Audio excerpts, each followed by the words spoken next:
বিষ্ণু বললেন, পড়ো আল্লাহুম্মা ইন্নী যালামতু নাফসি যুলমান কাসীরান ওয়া লা ইয়াগফিরুয যুনুবা ইল্লা আনতা ফাগফিরলি মাগফিরাতাম মিন ইনদিক ইন্নাকা আনতাল গফুরুর রহিম। সুবহানাল্লাহ পড়েন। এটাও ইস্তেগফার। আমরা এটা বলি দোয়া মাসুরা, সালাম ফেরানোর আগে পড়ি না? যেখানেই ক্ষমা চাওয়ার কথা আছে ওইটারই কি বলে?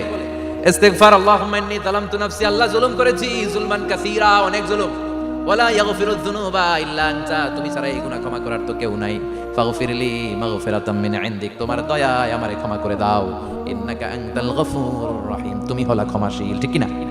এটাও ইস্তেগফার, এটাও করবে। আর এই সব ইস্তেগফারের শ্রেষ্ঠ ইস্তেগফারের নাম সাইয়্যিদুল ইস্তেগফার। যত ইস্তেগফার হতে পারে এর মধ্যে সবচেয়ে শ্রেষ্ঠতম ইস্তেগফার নাম কি? কথা কন। বুখারীর বর্ণনা, শাদ্দাদ ইবনে আউস রাদিয়াল্লাহু তাআলা আনহু বর্ণনা করেন, এই সাইয়্যিদুল ইস্তেগফার দিনের বেলা যে পড়বে ওই দিনে মারা গেলে সে জান্নাতি। এই সাইয়্যিদুল ইস্তেগফার রাতের বেলা যে পড়বে ওই রাতে যদি ইন্তেকাল হয় ওই লোকটা জান্নাতি। মুখস্থ আছে না? কার কার মুখস্থ? হাত তুলেন।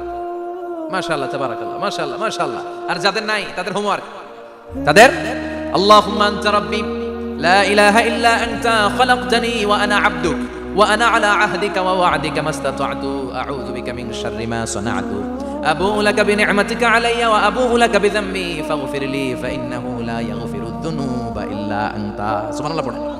আজকে রাতে পড়ছেন, মারা গেলে জান্নাতি। চিল্লায় পড়েন আল্লাহু আকবার।